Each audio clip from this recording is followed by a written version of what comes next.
Hai semuanya, kembali lagi dengan saya Andra Putra Salsabila dengan NIM 200512041105 dari kelas TIA 2020. Banyak protokol komunikasi komputer telah dikembangkan untuk membentuk jaringan komputer.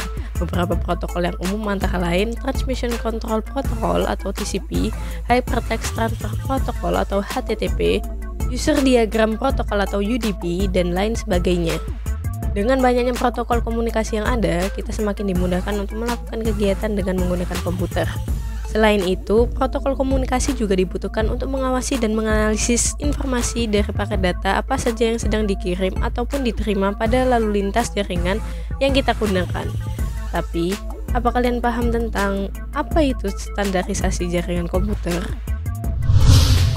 Nah, bagi kalian yang ingin tahu mengenai standarisasi jaringan komputer, saya akan menjelaskan pada video kali ini, guys. Pengertian standarisasi jaringan komputer.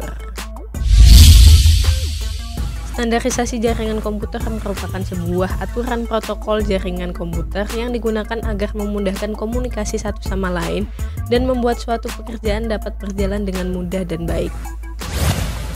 OSI, Model Layer. OSI atau Open System Interconnection merupakan model referensi yang diciptakan dari sebuah kerangka yang bersifat konseptual. Selain itu, OSI model berguna untuk mempermudah pengertian penggunaan suatu desain pengolahan data dan keselarasan standar sektor. 7 model OSI layer. Pertama, Application Layer. Application layer adalah lapisan yang menjadi pusat terjadinya suatu interaksi antara pengguna dengan aplikasi yang bekerja menggunakan fungsionalitas sebuah jaringan. Selain itu, application layer berfungsi untuk melakukan konfigurasi mengenai bagaimana cara aplikasi dapat bekerja menggunakan research jaringan. Contoh protokol yang berada pada application layer yaitu HTTP atau Hypertext Transfer Protocol, FTP atau File Transfer Protocol, NFS atau Network File System, DNS atau Domain Name System, POP3 atau Post Office Protocol, MIME atau Multipurpose Internet Mail Extension, SMB atau Server Message Block, NNTP atau Network News Transfer Protocol, dan DHCP atau Dynamic Configuration Protocol. Kedua, Presentation Layer. Presentation layer adalah sebuah layer di mana mempunyai fungsi untuk mentranslasikan format data yang akan ditransmisikan oleh aplikasi melalui jaringan ke dalam format yang dapat ditransmisikan oleh sebuah jaringan. Pada layer ini data akan terenkripsi dan dideskripsi melalui sistem.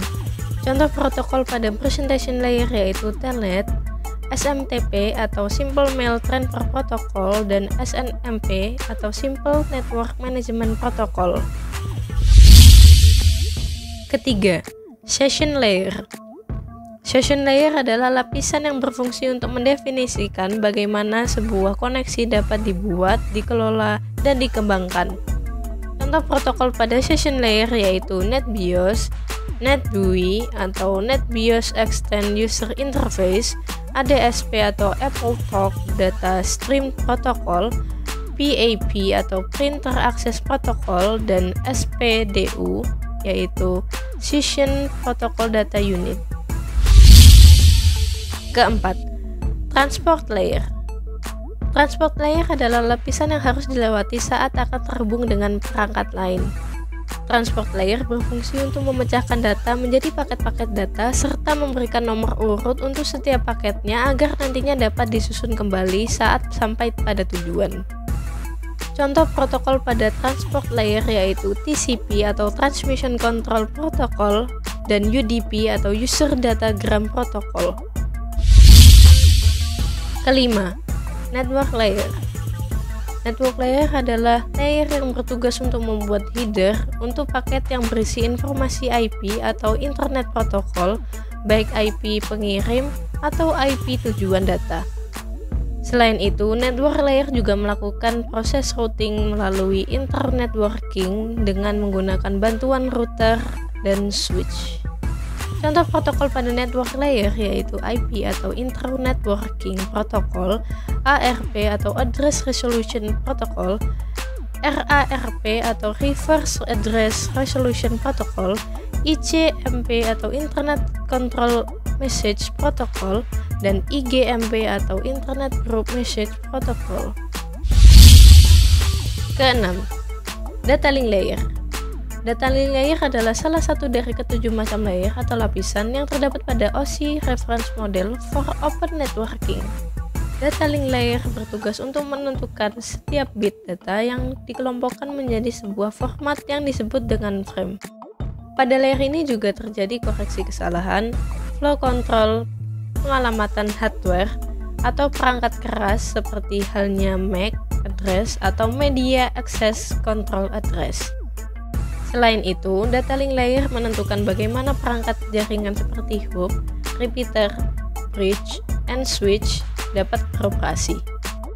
Contoh protokol pada data link layer yaitu PPP atau Point-to-Point Protocol dan SLIP, yaitu Serial Line Internet Protocol.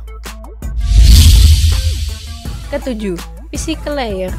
Physical layer adalah layer yang berfungsi untuk mendefinisikan media transmisi jaringan, sinkronisasi bit, metode pensinyalan, serta membangun arsitektur jaringan seperti pengkabelan dan topologi jaringan.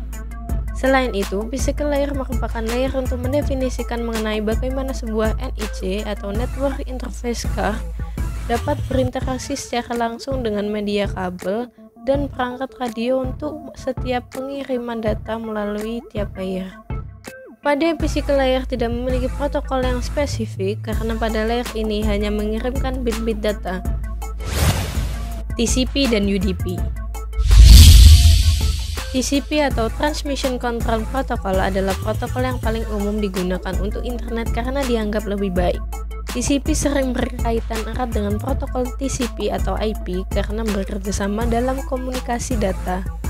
Ciri-ciri TCP yaitu connection oriented, reliable, segment sequencing, retransmission, handshake atau sync, acknowledge, dan berbentuk email, file sharing, dan download.